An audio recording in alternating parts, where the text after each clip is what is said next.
இவர்கள் யாருமே அந்த சங்கத்தை பதிவு செய்தவர்கள் இல்லை. யார் அன்பழகனும் இருக்கட்டும், பாரை தமிழனா பெருமாள் என்ற பாரை தமிழனா இருக்கட்டும், சங்கத்தை பதிவு செய்தவர்களும் தேர்தலில் நின்று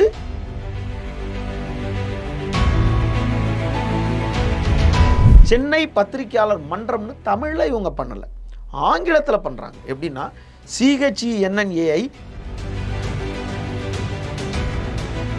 பெருமாள் என்ற பேரை பெருமாள் என்ற பாரை தமிழனா இவர் மாற்றிக்கிறார். மாற்றிட்டு என்ன பண்ணுறாரு, இந்த கண்ட்ரோலை நம்ம எடுத்துடலான்ட்டு புறவாசல் வழியாக வந்து இணை செயலாளராக ஆகிட்டார். இந்த நரேஷ்குமார் இருக்கார் பார்த்தீங்களா, இந்து நிறுவனத்தில் நூலகரான நரேஷ் இருக்கார் பார்த்தீங்களா, இவர் அந்த செயற்குழு உறுப்பினராக கொண்டு வந்து வச்சுட்டார். இவர் வந்து நூலகர் பத்திரிகையாளராக வருவாரான்றது நீங்கள் கொஞ்சம் யோசனை பண்ணணும்.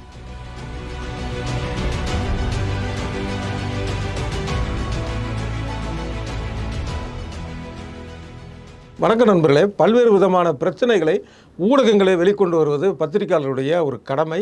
அதை தொடர்ந்து செய்து வருகிறார்கள், நீங்கள் பார்த்து கொண்டிருந்திருப்பீர்கள். இந்த நேரத்தில் பார்த்தீங்க அப்படின்னா, பத்திரிகையாளர்களுக்கு உள்ளேயே வந்து ஒரு பிரச்சனையோ அப்படிங்கிற ஒரு எண்ணம் ஏற்படும் வகையில் சென்னை பிரஸ் கிளப் அப்படிங்கிற பெயரை வைத்து நடக்கக்கூடிய இருவேறு விதமான கருத்து மோதல்கள், செயல்பாட்டு மோதல்கள் நடந்து கொண்டிருக்கின்றன. இது குறித்து தான் இன்றைக்கி பார்க்க போகிறோம். சென்னை பிரஸ் கிளப் அப்படிங்கிறத ஒரு அரசு ரீதியான சட்ட ரீதியாக தன்னுடன் வைத்திருக்கிறோம் விமலேஸ்வரன் அவர்களை சந்திக்கிறோம். வணக்கம். வணக்கம் அண்ணே. இப்போ சென்னை பிரஸ் கிளப் அப்படின்னா பாரதி தமிழன் பொறுப்பில் இருக்கக்கூடிய அப்படி தானே வச்சுக்கணும் அமைப்பு. அதே போல் அன்பழகன் பொறுப்பு வகித்த அந்த ஒரு அமைப்பு அப்படிங்கிற ஒரு தாட்டு தான் எல்லாருக்குமே இருக்குது. இதில் நீங்கள் வைத்திருக்கக்கூடிய அமைப்புக்கு சென்னை பிரஸ் கிளப் அப்படிங்கிறத வந்து நீங்கள் எப்படி சொந்தம் கொண்டாடுறீங்க? அதாவது நீங்கள் உங்கள் கேள்வியிலே வந்து பாரை தமிழன், அன்பழகன் போன்றோர் நிர்வாகிகளாக இருந்த சென்னை பிரஸ் கிளப் அப்படின்னு அது வந்து வழக்காடு மொழியாகவே வந்துருச்சு. அது அதாவது இவர்கள் யாருமே அந்த சங்கத்தை பதிவு செய்தவர்கள் இல்லை. யார் அன்பழகனும் இருக்கட்டும், பாரை தமிழனா பெருமாள் என்ற பாரை தமிழனா இருக்கட்டும், சங்கத்தை பதிவு செய்தவர்களும் தேர்தலில் நின்று சங்கத்தின் உறுப்பினர்கள் வாக்களித்து எலெக்டட் மெம்பரும் இல்லை, செலக்டட் மெம்பரும் இல்லை. சென்னை பிரஸ் கிளப் இல்லை, சென்னை பத்திரிகையாளர் மன்றம் அப்படிங்கிறது. அதாவது ஆமாம், அதாவது 1972 அந்த சேப்பாக்கத்தில் மற்ற ஊர்கள் மாதிரி இங்கேயும் வந்து பத்திரிகையாளர் கலந்துரையாடுறதுக்கு ஒரு இடம் வேணுமே, இங்கே ஒரு பத்திரிகையாளர் எல்லாரும் பல தரப்பு விஷயத்தை பேசணுமே அப்படின்ட்டு அப்போது மத்திய அமைச்சராக இருந்த முரசலிமாறன் வந்து அந்த இடத்துல ஒரு எல்லாரும் மாலை வேளையில் கூடி கழிக்கிறதுக்கு உண்டான ஒரு இடமா வந்து அந்த சேப்பாக்கத்தில் ஒரு இடத்த வந்து அப்போது திமுக அரசு இருக்கும்போது அவங்கக்கிட்ட கேட்டு ஒரு இடத்த வந்து ஒதுக்கி அங்கே மெட்ராஸ் பிரஸ் கிளப், பின்னாட்களில் ஒன்றிய அமைச்சராக இருந்த முரசலிமாறன் அவருடைய முயற்சியில் வந்து 72 வந்து மெட்ராஸ் பிரஸ் கிளப் அப்படின்னு இவங்களா ஒரு போர்டை வச்சு, அதுக்கு 11லாம் இல்லை, மெட்ராஸ் பிரஸ் கிளப்னு இவங்க ஒரு போர்டை வச்சு இவங்கெல்லாம் செயல்பட்டுக்கிட்டே இருக்கும்போது அதில் வந்து சரி நீ இதுக்கு ஒரு கிளப்பாக இருக்கட்டும், நீ இதுக்கு தலைவராரு, நீ செயலாளராரு, இப்படி வாய்மொழியாக வந்து பலர் வந்து ஆங்கில பத்திரிகையாளர்களோட கட்டுப்பாட்டில் அது முழுசாக இருந்துச்சு.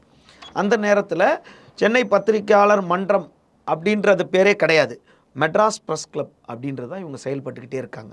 இப்போது இவங்கெல்லாம் முதுமை பிரஸ் கிளப்புங்கிறது வந்து ஒரு ஆவணங்கள் மூலமாக கிடையாது, பேச்சு வழக்கில் மெட்ராஸ் பிரஸ் கிளப் அப்படின்னு இவங்களே போட்டு பண்ணிட்டு இருக்காங்க. அப்போது இவங்க எந்த பதிவொன்றும் பண்ணலை, எதுவுமே பண்ணலை. அதன் தொடர்ச்சியாக என்ன ஆகிடுது, இந்த நபர்கள் எல்லாருமே ஒரு காலகட்டத்தில் எல்லாரும் சிதறி கலந்து போகிறாங்க, வேறு பணிக்கு போகிறாங்க, ஓய்வு பெறுறாங்க. இப்படியே அந்த ஆங்கில பத்திரிகையில் கொஞ்சம் அப்படியே போகும்போது உறுப்பினர்கள் எண்ணிக்கையும் ஜாஸ்தியாகிட்டே இருக்குது. அப்புறம் இந்த நாவலர் நகர் இந்த பக்கம் இருந்துச்சு, பழைய கலைவாணர் அரங்கம் பக்கத்தில் அந்த கொஞ்சம் அங்கே இருந்துச்சு. அப்போ இந்த காலகட்டத்தில் என்ன பண்ணுறாங்க, சரி இதை முறைப்படி பதிவு பண்ணலாம் அப்படின்னு சொல்லிட்டு அப்போது இந்து நிறுவனத்தில் பணிபுரிந்த ஒருவரான இலங்கையை சார்ந்த மிஸ்டர் அருள் அறம் அப்படின்றவர் தற்போது வந்து அண்ணா பல்கலைக்கழகத்தில் பேராசிரியராக இருந்துக்கிட்டு இருக்கார்.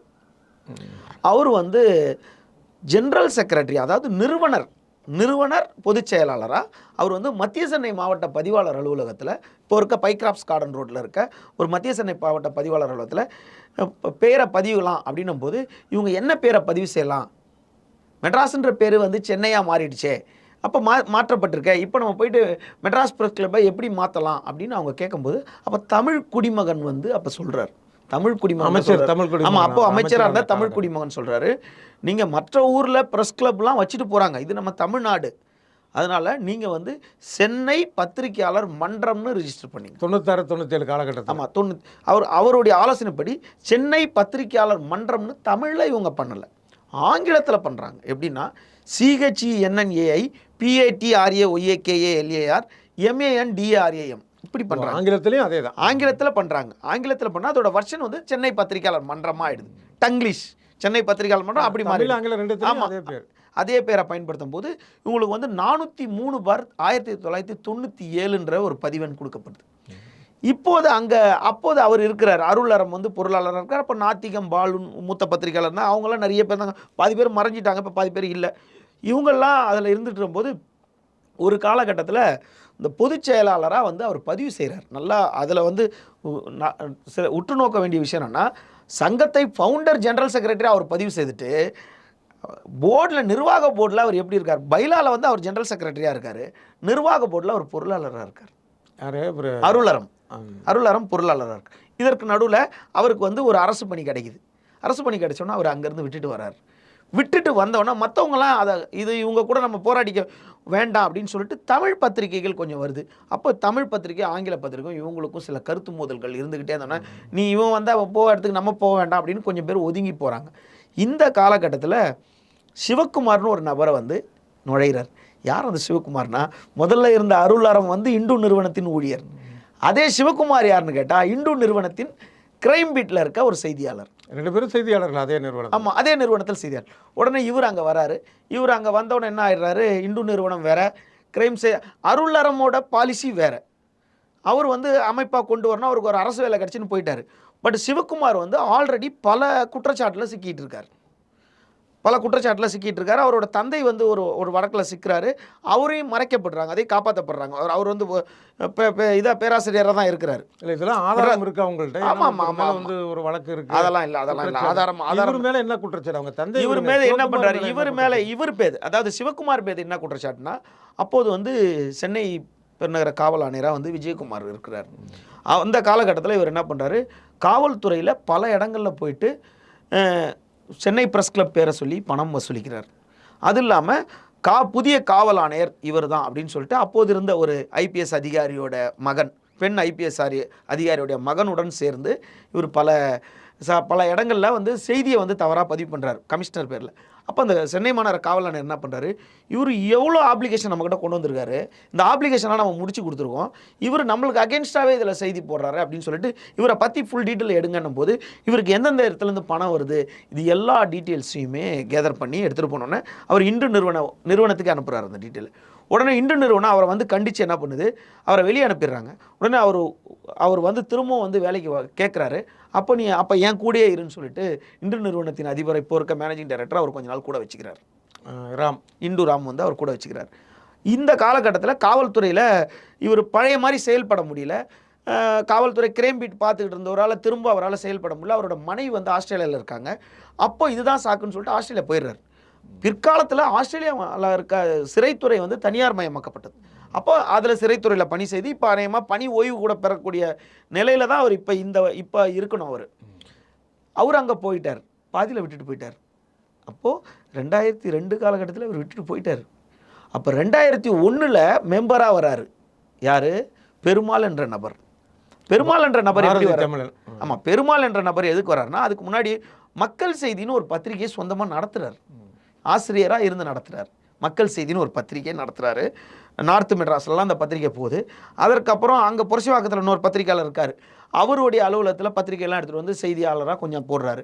அப்போது அவர் வந்து ப்ரெஸ் கிளப் பத்திரிகையாளர் மன்றத்துக்குள்ளே வந்து இந்த மாதிரி இங்கே ப்ரெஸ் மீட் நடத்துறதுக்கு எனக்கு கொஞ்சம் பர்மிஷன்லாம் கொடுத்தீங்கன்னா, எனக்கு கொஞ்சம் கன்ஸ்ட்ரக்ஷன் கொடுத்தீங்கன்னா நான் வந்து ஆள்லாம் அரேஞ்ச் பண்ணுறேன்னு சொல்லிட்டு இந்த பெருமாள் என்ன பண்ணுறாரு, சிவகுமார் மூலியமாக வந்து உள்ளே கேட்டோன்னே சரிங்க அப்போது இவ்வளோ தொகை கொடுக்கணும் மீதி நீங்கள் இவ்வளோ பண்ணிக்கலாம் அப்படின்னு இவங்களுக்குள்ள ஒரு ஒப்பந்தம் போட்டோன்னே வாய்மொழி ஒப்பந்தம் போட்டோன்னே இவர் நிறையா பேரை கொண்டு வந்து ப்ரெஸ் மீட் கொடுக்க வர்றாரு. அப்போது இந்த கார்டு வச்சுருந்தா இவ்வளோ வேல்யூவா அப்படின்னு சொல்லிட்டு அவர் பார்க்குறாரு. அப்போ இந்த கார்டு ரெடி பண்ணுறதுக்கு யாராவது ஒருத்தர் தெரியுமா அப்படின்னு சொல்லிட்டு பெருமாள் கிட்ட கேட்குறாங்க. எனக்கு தெரிஞ்ச ஒரு என் பத்திரிகை டிசைன் பண்ணுற ஒருத்தர் இருக்காருன்றாங்க. அவர் தான் இன்றுமும் டிசைன் பண்ணிக்கிட்டு இருக்காரு ரிச் எஸ்டேட்டில். இன்றும் அடையாளட்டே அவர் தான் பண்ணிட்டு இருக்காரு. அவர்கிட்ட கொண்டு போய் கூப்பிட்டுட்டு அப்போ இந்த கார்டுக்கு இவ்வளோ வேல்யூ இருக்குது அப்படின்னு சொல்லிட்டு இவர் 2001 இணைகிறார். எது அந்த உறுப்பினராக இணைகிறார் சிவகுமார் மூலிமா. நானும் இந்த பத்திரிகையில் இருக்கேன், நான் மெம்பர் ஆக்குங்கன்ட்டார் யாரும் பாரதி தமிழன். ஆனால் 2002 சிவகுமார் பல பிரச்சனையில் போகும்போது இவரை கொண்டு வந்து இந்துவில் சேர்த்து விட்டு போயிறார். ஆன்லைனில் சேர்த்து விட்டு போயிறார். இந்துவில் சேர்த்து விட்ட உடனே பணிக்கு சேர்த்த உடனே இவர் வந்து பெருமாள் என்ற பேரை தன்னை பெருமாள் என்ற பேரை பெருமாள் என்ற பாரதி தமிழனா இவர் மாற்றிக்கிறார். மாற்றிட்டு என்ன பண்ணுறாரு, இந்த கண்ட்ரோலை நம்ம எடுத்துடலான்ட்டு புறவாசல் வழியாக வந்து இணை செயலாளராக ஆகிட்டார். அதாவது இவரை யாருமே எலெக்ட் பண்ணல, பொதுக்குழு கூடி இவரை முடிவு பண்ணலை. பிற்காலத்தில் இவர் கடந்த ஆண்டு வந்து பதிவுத்துறையில் சமர்ப்பித்த ஆவணத்தில் எப்படி சொல்கிறாருன்னா என்னை கோஆப்ட் பண்ணிக்கிட்டாங்க. அப்போ கேட்குறாங்க ஹூ இஸ் திஸ் பாரதி தமிழன், பெருமாள் பாரதி எலெக்டட் மெம்பரா செலக்ட் மெம்பரா, எந்த வருஷம் பொதுக்குழு கூடுச்சு, எத்தனை பேர் பொதுக்குழுவில் கையெழுத்து போட்டாங்க, எத்தனை உறுப்பினர் உங்களை இணைச்சாளராக ஏற்றுக்கிட்டாங்க, எந்த எலெக்ஷனில் நீங்கள் நின்னீங்க இப்படிலாம் கேட்கும்போது என்னை கோஆப்ட் பண்ணிக்கிட்டாங்கன்ட்டார். கோஆப்ட் மீன்ஸ் உங்களுக்கு தெரியும் தத்தெடுத்துக்கிட்டாங்க. அப்படி ஒரு செக்ஷன் இருக்குன்றதே கண்டுபிடிச்சிருக்காரு இவர் தான். இந்த மாதிரி யாருக்கு தத்தெடுத்தாங்கன்னா அப்போது வந்து நிர்வாக குழு என்ன தத்தெடுத்துட்டாங்க. 2001 வந்திருக்கீங்க, 2002 அவங்க தத்தெடுத்திருக்காங்க. அப்போ 2001 முன்னாடி வேற யாரும் உறுப்பினரே இல்லையா அப்படின்னு பார்க்கும்போது அங்கே கேள்வி எழுது. முதல் இருந்த உறுப்பினர்லாம் சேர்க்கறது வந்து எப்போ நிறுத்தினாங்கன்னு சொல்லி ஒரு விமர்சனம் வந்து அதுக்கு வந்துடுறேன், அந்த விஷயத்துக்கு வந்துடுறேன். முதல் நபர் இந்து ஊழியர், 2வது நபர் இந்து ஊழியர், 3வது நபர் ஒரு இந்து ஊழியர். அப்போது இவருக்கு இருக்க ஒரு ஆளுமை இன்னொருத்தர் நம்ம இந்து நிறுவனத்தில் தேவைன்றதுனால அப்போ செயற்குழு உறுப்பினராக ஒருத்தரை ஃபார்ம் பண்ணுறாங்க. அப்போ செயற்குழு உறுப்பினர் ஃபார்ம் பண்ணுறாங்க.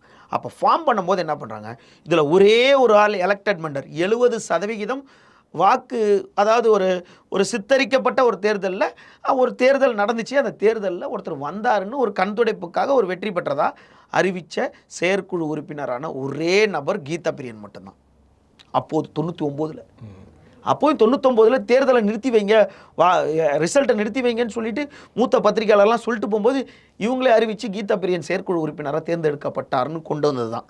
அந்த கீதா பிரியனை கையில் வச்சுக்கிட்டு இந்த பாரதி தமிழன் என்ன பண்ணுறாரு, இந்த பெருமாள் என்ற பாரதி தமிழன் இந்த 99 தேர்தலை நடத்தினார்.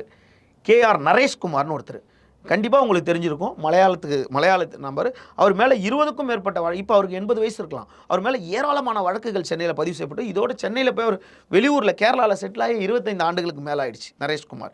இப்போ அவருக்கு 80 வயசு, 72 அந்த அப்போது தேர்தல் நடத்தினால 99 தேர்தல்னா நரேஷை வந்து கூப்பிட்டு செயற்குழு உறுப்பினராக போட்டுக்கிட்டு செயற்குழு உறுப்பினராக தேர்ந்தெடுக்கப்பட்டவரில் தேர்தலில் தேர்ந்தெடுக்கப்பட்ட கீதா பிரியனை பொறுப்பு தலைவராக நீங்கள் இருங்க அப்படின்னு சொல்லிட்டு பொறுப்பு தலைவராக கீதா பிரியனை பிரகடனப்படுத்திக்கிட்டு அதற்கு கீழே தலைவர் இல்லாமல், துணைத் தலைவர் இல்லாமல், துணை செயலாளர் இல்லாமல், இணை செயலாளராக, பொதுச் செயலாளர் இல்லாமல் இவர் இணை செயலாளராக பாரதி தமிழன் வந்துட்டார். அப்போது பாரதி தமிழனுக்கு இந்த நாலேஜ் இருந்தாலும் ஒரு யாரையும் எதிர்க்கக்கூடிய துணிவு வேணும் அப்படின்னும் போது Chennai union of journalist CUJ அப்படின்னு ஒரு அமைப்பு வந்து தனியாக ஒரு தொழிற்சங்கத்தை பதிவு பண்ணி நடத்தி கொண்டிருந்த அன்பழகனை பொருளாளராக இதில் இணைக்கிறார். பொருளாளராக அன்பழகனை இணைச்சுன்னா அப்போ 3 பேர், கீதா பிரியன், பாரதி தமிழன், அன்பழகன். இவங்க 3 பேருக்கு அப்புறம் மீதி பேர் செயற்குழு. இந்த செயற்குழு உறுப்பினர் யாருன்னா சுந்தர வடிவேல் அண்ணன், உங்களுக்கு தெரியும், சீனியர் ஜேர்னலிஸ்ட் மறைந்த சுந்தர வடிவேல் அண்ணன். அதற்கு அப்புறம் மறைந்த கோசல்ராம் 2. 3வது வந்து இப்போது கேரளாவில் இருக்கிற நரேஷ், இவர் அது KV தாமஸ்ன்னு ஒருத்தர். இந்த நரேஷ்குமார் இருக்கார் பார்த்தீங்களா, இந்து நிறுவனத்தில் நூலகரான நரேஷ் இருக்கார் பார்த்தீங்களா, இவர் அந்த செயற்குழு உறுப்பினராக கொண்டு வந்து வச்சுட்டார். இவர் வந்து நூலகர் பத்திரிகையாளராக வருவாரான்றது நீங்கள் கொஞ்சம் யோசனை பண்ணணும். நூலகர் பத்திரிகையாளராக வருவாரா? அப்போ இந்து நிறுவனத்தின் நூலகரான நரேஷ்குமாரை செயற்குழு உறுப்பினராக போட்டாங்க 4. KV தாமஸ், அதாவது கோசல்ராம், சுந்தர வடிவேல், நரேஷ்குமார், KV தாமஸ், அசதுல்லா, ரஜினிகாந்த், குபேந்திரன், இவங்க 6 பேருமே ஒரு செயற்குழு உறுப்பினராக போட்டுட்டு இந்த பக்கம் பொறுப்பு தலைவர்னு கீதா பிரியனை வச்சுக்கிட்டு, இதுக்கு உதாரணம் நீங்கள் போய் பார்க்கணுன்னா சென்னை பிரஸ் கிளப் போனீங்கன்னா 5 கல்வெட்டுகள் இருக்கும். இந்த 5 கல்வெட்டுலேயும் கீதா பிரியனோட பேர் ஒவ்வொரு பொறுப்பு மாறி மாறி இருக்கும். பொறுப்பு தலைவர்னு இருக்கும், செயற்குழு உறுப்பினர் இருக்கும், நிர்வாக குழு உறுப்பினர்னு இருக்கும். அப்போ இவங்களுக்கே தெரியல. இப்போ இந்த கண்ட்ரோல் எடுத்துட்டாங்க. இப்போ கண்ட்ரோல் எடுத்து இவங்க வந்து என்ன பண்ணுறது, பாரதிய தமிழன் தனிப்பட்ட முறையில் இதுக்கெல்லாம் எதுக்கு ஆதாரம் அப்படின்னு கேட்டால் தேர்தலே நடக்கலை, உறுப்பினர் எண்ணிக்கையே சேர்க்கலை. இதில் 3 வகை இருக்காங்க. ஒன்று வந்து ப்ரெஸ் கிளப்பில் என்ன நடந்தாலும் சரி நம்ம அது பாட்டு நம்மளுக்கு உண்டு நம்ம வேலை உண்டுன்னு போகிற ஒரு குழு ஒன்று இருக்குது. அவங்க தான் இப்போ புதுசாக உறுப்பினர் பதிஞ்சிக்கிட்டு இருக்காங்க. அவங்க தான் விரோமா. இந்த மாதிரி சூழலில் தேர்தல் நடைபெறணும் அப்படின்னு சொல்லிட்டு மோகன், மறைந்த எம்யூஜே, அதான் பத்திரிகையின் போராளி மோகன் வந்து போராட்டத்தையும் உள்ளிருப்பு போராட்டத்தையும் உண்ணாவிரத போராட்டத்தையும் மூத்த பத்திரிகையாளர் இவர் நம்ம தமிழா பாண்டியன் அவர் முன்னிலையில் பல போராட்டத்தை எடுக்கிறாரு. தனிப்பட்ட முறையில் மோகன் அவர்கள் சென்னை பத்திரிகையாளர் மன்றத்தின் உள்ளே வந்து உள்ளிருப்பு போராட்டத்தை உண்ணாவிரத போராட்டத்தை நீதிமன்றத்தில் வழக்கு தொடர்றாரு. அந்த வழக்கு அப்படியே நடந்துகிட்டு இருக்கும்போது அவரால் தனியாக அதாவது மோகனை என்ன பண்ணாங்களோ அதே தான் இப்போ என்ன பண்ணுறாங்க. மோகனை என்ன பண்ண இடைச்சர்கள் இது இப்போ சொன்னீங்களே, ஒரு நூலகர் நரேஷ் வந்து எப்படி பத்திரிகையாளர் ஆகார் அப்படிங்கிறது ஒரு அது மாதிரி உங்களையும் சொல்கிறாங்களே. இப்போ வந்து விமலேஸ்வர் வந்து ஒரு பத்திரிகையாளர் கிடையாது, அவர் எந்த பத்திரிகையில் எழுதினாரு. அன்பழகன் வந்து முன்னாடி இருந்தப்ப அவர் கூடவே போயிட்டு வந்துட்டு இருந்தாரு. அவர் மேட்ரு இந்த மாதிரி செய்திகள் வந்து அடிச்சாருன்னா அதை அப்டேட் பண்ணுவார் நெட்டில். இப்போ இவர் வந்து பத்திரிகையாளர்னு சொல்கிறதுக்கு என்ன தகுதி இருக்கு அப்படிங்கிற ஒரு கேள்வி. அதாவது சொன்னவங்க யாருன்னு ஒன்று விசாரிக்கணும். ரெண்டாவது என்னென்னா, நான் வந்து ஒரு பத்திரிகையாளரின் பேரன், ஒரு பத்திரிகையாளரின் மகன், இது மட்டுமே பத்தாது நான் பத்திரிகையாளராக வர்றதுக்கு. ஓகேங்களா? என் தந்தை பத்திரிகை துறைக்காக படிச்சுட்டு பத்திரிகை துறையிலே பணிபுரிந்து ஓய்வு பெற்று வீட்டில் இருக்கார். என்னோட தாத்தாவும் பத்திரிகையாளர் அதிபர்கிட்ட பணிபுரிந்தவர், இன்னொரு தாத்தாவும் பத்திரிகையில் இருந்தவர், தாயார் வீட்டில் அனைவரும் இருக்காங்க. இப்படி இருக்கும்போது நான் வந்து அதாவது ஃபால்கன் பிரிண்டர்ஸில் பணிபுரிந்திருக்கேன், பிரிண்டிங்கில். அதற்கு பிறகு ஆன்மீக சங்கமம்னு இப்போயும் ஆரணியில் போய் பார்த்தீங்கன்னா என்னோடய பேர் தான் இருக்கும். என்ன பத்திரிகையாளரையான்னு கேட்குறவங்க, ஆன்மீக சங்கமம்னு ஒரு பத்திரிகை, அதான் என்னோட கனவு பத்திரிகை, முதல் பத்திரிகை. அந்த பத்திரிகையில் தினகரன் நாளிதழில் தொடர்ந்து எழுதிக்கிட்டு இருந்த ஒரு சிறப்பு ஆசிரியராக இருந்த கௌதம நீலாபுரம் தொடர்ந்து என்னோட பத்திரிகையில் எழுதிக்கிட்டு இருந்தார். நீங்கள் அதுக்கு வந்து ஆசிரியர்? நான் தான் ஆசிரியர் வெளியீட்டாளர். பத்திரிகை என்ன பிரிண்டடில் வந்து பிரிண்டிங் எல்லாம் புக்காக போட்டிருக்கிறதா என்னோட பணி. மாத இதழ் ஆன்மீக சங்கமம் மாத இதழ். நிறைய ஐஏஎஸ் எழுதியிருக்காங்க, நிறைய ஆன்மீகவாதி எழுதியிருக்காங்க, நிறைய எழுத்தாளர், நிறைய பத்திரிகையாளர் எழுதியிருக்காங்க. ஆரணி இப்போவும் இருக்குது. அந்த பத்திரிகையில் பணி புரிஞ்சுக்கிட்டே இருக்கும்போது எனக்கு வந்து நான் வந்து கலைஞர் தொலைக்காட்சியில் வேலைக்கு போகிறேன். அங்கே என்ன பண்ணி? அங்கே வந்து உதவியாளராக போகிறேன், கேமரா உதவியாளராக போகிறேன். இப்போது சத்தியம் டிவியில் கண்ணன் சார் இருக்கார்ல, அவர் அங்கே உதவி ஆசிரியராக இருக்கும்போது அவர் கூட ஒரு 2 வருஷம் பணிபுரியும். அப்போது என்ன பண்ணுறேன், என்னோடய ஆன்மீக சங்கம் வந்து பத்திரிகையை விரிவுபடுத்திகிட்டு இருக்கும்போது அன்பழகனோட தொடர்பு ஏற்படுது. அன்பழகனோட தொடர்பு ஏற்படுத்தும் போது சரி நம்ம இந்த மாதிரி இல்லை, அவர் வந்து நம் தினமதி பத்திரிகையில் பணிபுரிந்துட்டு மக்கள் செய்தி .comனு ஓப்பன் பண்ணிக்கிட்டு இருந்தார். அப்போது அவருடன் இருந்த புகைப்படக்காரர் ஸ்டாலின்றவர் என்னுடைய இளம் வயது பள்ளி நண்பர்ன்றனால அவர் மூலிமா எனக்கு அறிமுகம் கிடச்சி என்னோட பத்திரிகையை கொண்டு போய் அன்பழகன்கிட்ட கொடுக்க போகிறேன். அன்பழகன்கிட்ட கொடுக்கும்போது அன்பழகன்கிட்ட பழக்கம் ஏற்படுது. அதன் தொடர்ச்சியாக என்னோட பத்திரிகை அலுவலகத்தையே மூடிட்டு அன்பழகன்கிட்ட திரும்பவும் 7லேருந்தே பத்திரிகை பணி கற்றுக்கலான்ட்டு 2012 ஆண்டு காலத்திலிருந்து அன்பழகன் கூடயே இருந்தது. இந்த வருடம் 2012 அன்பழகன் பழக்கம் ஏற்படுது. 2011 அன்பழகன் பழக்கம், 2012 நல்ல பழக்கம் வருது. 2012 இறுதியிலேருந்து நான் அன்பழகன் கூட இருந்துகிட்டே இருக்கேன். இப்படியே இருந்துட்டு இருக்கும்போது 2000 அவர் வந்து வெளியிட்ட 3வது புத்தகம், அந்த 3வது புத்தகத்திலிருந்து அவர் இறுதியாக இறப்புக்கு முன்னாடி ஒரு புத்தகம் வெளியிட்டார். அந்த புத்தகத்தை தவிர அனைத்து புத்தகங்களும் அவருடன் செய்தியாளராகவே இருந்திருக்கேன். ஒன்று. இல்லை, 2வது புத்தகங்கிறது வந்து அவர் தொகுத்து எழுதின புத்தகம் தானே, ஒரு பத்திரிகையில் அது வராது, ஒரு மாத இதழ் சொல்கிறேன் சார். நான் 2016 ஆண்டு பேராண்மைன்னு சொல்லிட்டு ஒரு மாத இருமுறை பத்திரிகை நான் சொந்தமாக நடத்திக்கிட்டு இருக்கேன். ஆசிரியர் வெளியிட்டு. ஆமாம், மக்கள் செய்தி மையம் ஓபிசி நியூஸ் பிரைவேட் லிமிடெட் செய்தி நிறுவனமாக அன்பழகன் பதிவு செய்யும் போது அதற்கு ஒரு ஆண்டு முன்னாடியே பேராண்மை பிரின்சன் மீடியா ஓபிசி பிரைவேட் லிமிடெட்னு ஒரு செய்தி நிறுவனத்தை துவங்கி 4 காட்சி ஊடகத்துக்கும் 2 அச்சு ஊடகத்துக்கும் தொடர்ந்து செய்தி வழங்கி கொண்டு அதன் மூலமாக வருமானம் ஈட்டி கொண்டிருக்கிறேன். ஓகேங்களா? ஆத்ம யோகா பப்ளிகேஷன் ஒரு பப்ளிகேஷன் சொந்தமாக வச்சு கொண்டிருக்கேன். அதற்கும் மாதத்தில் 2 புத்தகம் வெளியிட்டு கொடுத்துக்கிட்டு இருக்கோம். இல்லை, அது வேற பப்ளிகேஷனுங்கிறது வேற, அதுக்கும் ப்ரெஸ் கிளப்புக்குமான தொடர்பு சொல்லுங்கள். அதாவது ப்ரெஸ் கிளப், அதாவது சென்னை பத்திரிகையாளர் மன்றத்தை வந்து வழக்கமாக ப்ரெஸ் கிளப்னு அவங்க வந்து பேச்சு பொருளாக, ஏன் அப்படின்னா பத்திரிகையாளர் மன்றம்னு இவர் தமிழ் குடிமகன் அறிவித்தாலும் வெளியூரில் போய் சொல்லும்போது பத்திரிகையாளர் மன்றம்னா ஒன்றும் ரெஸ்பான்ஸ் பண்ண மாட்டாங்கன்றனால Kerala press club, Andhra Pradesh, Delhi press club, Bombay press கிளப்ன்ற மாதிரி சென்னை ப்ரெஸ் கிளப்னு இவங்க வழக்கு மொழியாக வச்சுக்கிட்டாங்க. இப்போ அதை தான் வந்து என்ன ஆயிடுச்சுன்னு கேட்டால், இவர் பாரதி தமிழன் 2002ஆம் ஆண்டு வரார் பார்த்தீங்களா, அந்த 2002ஆம் ஆண்டு தான் கடைசியாக வந்து ஆண்டறிக்கை கோர்வைக்கு தாக்கல் செய்யப்பட்டிருக்கு பதிவுத்துறையில். தணிக்கை செய்து தாக்கல் செய்யப்பட்டிருக்கு 2002. அது கூட ஏதோ மேஜிக் பண்ணியிருக்காரு. 2002க்கு பிறகு நான் இந்த விஷயத்துக்கு வந்துடுறேன். இந்த பத்திரிகையாளர் மன்றத்தில் அன்பழகன் கூட இருக்கும்போது அன்பழகன் வார இதழ் துவங்குறார். உள்ளாட்சி அலசல்னு ஒரு வார இதழ் 2016ஆம் ஆண்டு ஆகஸ்ட் மாதம் 17ஆம் தேதி துவங்குறார். அதில் 56 இஷ்யூவை கொண்டு வந்திருக்கார். 56 இதழ், ஆமாம், வார இதழ் 52வது இஷ்யூவில் அவர் கைது செய்யப்படுறார். 27 வழக்கில் குண்டர் சட்டத்துக்கு பதிவு செய்யப்படுறார். அன்பழகன் கைதிக்கு முன்னாடி 4 வருஷமும் சென்னை பத்திரிகையாளர் மன்றம் நடத்தின அனைத்து ஆர்ப்பாட்டங்கள்லையும் நான் கலந்து கொண்டிருப்பேன். இப்போ அன்பழகனுடைய அந்த பத்திரிகையில் பொதுவாக நீங்கள் அன்பழகனுடைய உதவியாளருங்கிறத தாண்டி ஒரு பத்திரிகையாளராக உங்களுடைய பணி அதில் இருந்ததா? இந்த மாதிரி மக்கள் செய்தி மையம், அப்புறம் அவருடைய வார இதழ், இதில் அதுவும் உங்களோட தொடர்ந்துட்டு இருந்ததா? அன்பழகன் கைது செய்யப்பட்ட உடனே அடுத்த வினாடி என்னுடைய பத்திரிகை நான் ஆரணை வாங்கி வச்சிருக்க பேராண்மை மாத இருமுறை முதல்ல நான் அடுத்த இதிலே நான் கொண்டு வந்துடுறேன். அடுத்த இதிலே கொண்டு வந்துடுறேன். தினம் ஒரு ஊழல். எனக்கு என்ன ஒரு இதுனா, இப்போ நீங்கள் நிறைய வீடியோக்கள் விளக்கமாக பேசியிருக்கிறீங்க, அதை பார்த்தாலே புரியும் பல விஷயங்கள் நீங்கள் சொல்லியிருக்கிறது. ஒரு கேள்வி என்ன வருது அப்படின்னா, இப்போ அன்பழகன் கூட கிட்டத்தட்ட ஒரு 10 ஆண்டுகள் இருந்திருக்கீங்க. 9 ஆண்டுகள். அப்போ நீங்கள் இருக்கிறதுக்கு முன்னாடியிலேருந்தே அன்பழகனுடைய நடவடிக்கை சரியில்லைன்னு பின்னால் நீங்கள் வந்து அதை அவர் இருக்கும்போதே சொல்ல ஆரம்பிச்சிட்டேன். அப்போ நீங்கள் அவர் கூட இருந்தப்போ நீங்கள் அதை சொல்லலையா? அத்தனை 9 வருஷம் இருந்துக்கீங்க, ஏங்க இந்த மாதிரி ஒரு சங்கத்திலன்னு பொறுப்பில் இருக்கீங்க, இந்த மாதிரி தவறுகள் நடக்குது இல்லை, இப்போ நீங்கள் வைக்கிற சார்ஜை வந்து 2019ஆம் ஆண்டு தான் இந்த சென்னை பத்திரிகையாளர் மன்றத்தின் முழு நிலைப்பாடு நம்மளுக்கு தெரியுது. சென்னை பத்திரிகையாளர் மன்றத்தில் இவ்வளோ குளறுபடி இருக்குன்றதே 2019 ஆண்டு தெரியுது. அதையும் அவர் பாணியிலே தகவல் பெறும் உரிமை சட்டம் மூலியமாக நான் வாங்குறேன். அப்போ வாங்கிட்டு அன்பழகன் மறைந்ததுக்கு அப்புறம் பேசலை, அன்பழகன் உயிரோடு இருக்கும்போதே ஒவ்வொரு நிர்வாகிகள் பற்றி ஒரு வீடியோ போட்டுக்கிட்டு இருக்கேன். இன்னமும் அந்த வீடியோ சமூக வலைதளத்துக்கு இப்போ கூட உங்ககிட்ட காட்டியிருப்பேன். அன்பழகன் இருக்கும்போது அவரே பதறுவார், ஐயோ அடுத்து நம்மளை பற்றி தான் வீடியோ போட்டுருவானோன்ட்டு.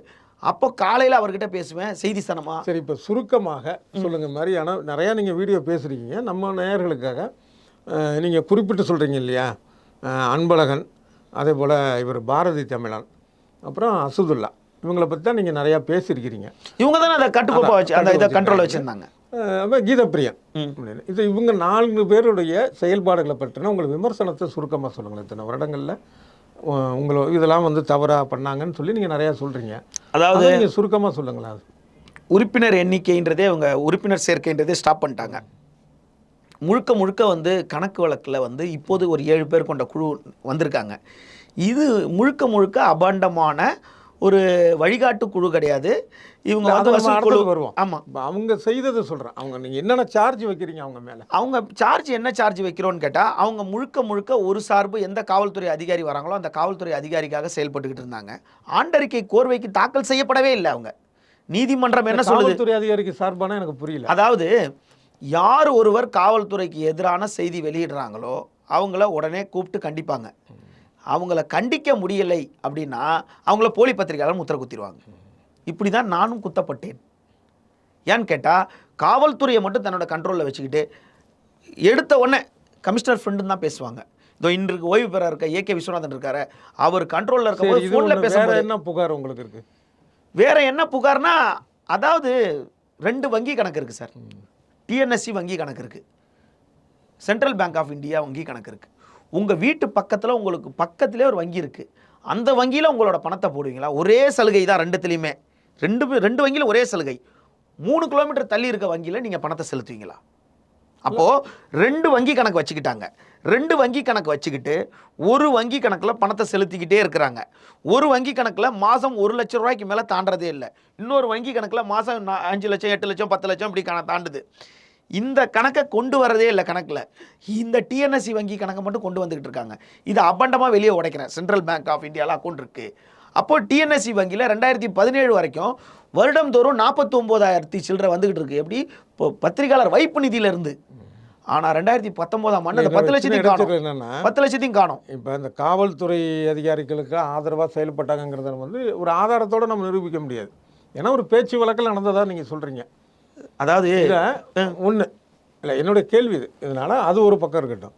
இன்னொன்று, இந்த பண ரீதியான விஷயம்னா இதுக்கு ஆதாரம் இருக்கு அவங்கள்ட்ட. அந்த எல்லாத்துக்கும் அவங்க மோசடி எல்லா ஆதாரமும் வலைதள கணக்கில் வந்து கோளாறு கொடுக்காங்க. அந்த மாதிரி இருக்குதான். அந்த அடிப்படையில் தான் மே மாதம் 25ஆம் தேதி சென்னை பத்திரிகையாளர் மன்ற கட்டிடத்திற்குள் எங்கள் சென்னை பிரஸ் கிளப், அதிகாரப்பூர்வ சென்னை பிரஸ் கிளப் உள்ளே சென்று கருப்பு மை பூசி எங்களுடைய லட்சணையும் எங்களுடைய பேரை அளிக்கக்கூடிய அனுமதியை வழங்கினதுக்கு காரணமே இவ்வளோ ஆவணங்களை நாங்கள் சமர்ப்பிச்சது. இன்னொரு இது விஷயம் என்னென்னா, அவங்க தரப்புன்னு ஒன்று இருக்குது. நம்ம அது அடுத்த பேட்டிகளில் அதையும் கேட்போம் அவங்கள்ட்ட. இன்னொரு இது என்னென்னா, இப்போ சரி நடந்துருச்சு, இது இத்தனை விமர்சனங்கள் இருக்குது. இதை தாண்டி இப்போ ஒரு குழு அமைச்சிருக்கிறாங்க. அவங்க வந்து பழைய உறுப்பினர்களை வந்து மறுபடியும் சேர்க்கறதுக்கான வேலைகளில் இருக்காங்க. அடுத்ததாக புது உறுப்பினர் சேர்க்க போகிறாங்கங்கிற ஒரு தகவல் வருது. இந்த சூழலில் இப்போ பழைய தவறுகள்னு உங்கள் பாணியில் சொல்ல போனாலும் அதை களைவதற்கான ஒரு விஷயமா இந்த குழு இருக்கிறதா நினைக்கிறீங்களா? சத்தியமாக இல்லை. மூத்த பத்திரிகையாளர்களே நரேஷ்குமார் யாருன்னு தெரியல. இப்போ இந்த நரேஷ்குமாரை நான் எங்கேயோ பார்த்துருக்கேனே, ஐயோ நரேஷ்குமார், ஐயோ வின் டிவியில் இருக்கார், அவர் தான் எல்லாருக்கும் பரிச்சயமானவர். அப்போ இந்த நரேஷ்குமார், இவர் பத்திரிகையாளரே இல்லை, இவர் நூலகர். சேப்பாக்கம் கிளப்ல இவருக்கு என்ன வேலை? 30 வருஷம் ஒரு மெம்பரே இல்லை. கட்டி கொடுத்தவர் யாரு? கட்டிடம் இல்லை என்பதால் 2009ஆம் ஆண்டு ஏப்ரல் மாதம்